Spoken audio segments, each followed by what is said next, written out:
గట్టిగా చర్యలు తీసుకుంది.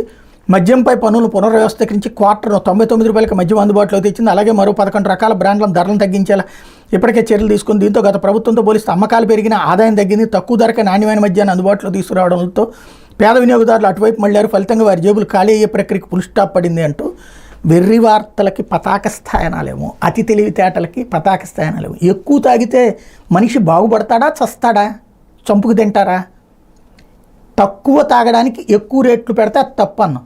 ఇప్పుడు తక్కువ రేటుతో ఎక్కువ తాగుతున్నారంట, కానీ ప్రభుత్వానికి డబ్బులు రావట్లేదంట. ఎందుకు రావట్లేదు అంటే ప్రత్యక్షంగా కనబడేది ఏంటి? బెల్ట్ షాపులు, వైన్ షాపులు, ఇతర రాష్ట్రాల నుంచి తెచ్చుకునే మద్యంతో నడుస్తుంది. అందువల్ల రావట్లేదు. కిందోడు తినేస్తున్నాడు. ఇదివరకు ప్రభుత్వమే సంపాదించింది ఏడాదికి 25,000 కోట్లు. ప్రభుత్వానికి ఆదాయం వచ్చింది. అది దాన్నే జగన్ తినేశాడని చెప్పాం. ఇక్కడేమో తినేస్తుంటే అబ్బెబ్బే కాదని చెప్పి కొత్త కోణాలు రాసుకొచ్చి, ఇంకోటి జనం ఎక్కువ తాగడం గొప్పట, అది తాగడాన్ని గొప్పగా కీర్తించేటటువంటి స్థాయిలో రాయడం అనేటువంటి మరి పత్రికా ప్రమాణాలు పతాక స్థాయికి చేరినాయా లేకపోతే అధమ స్థాయికి దిగజారినాయి అన్నటువంటిది ప్రజలు ఆలోచించుకోవాల్సిన సందర్భం ఇది.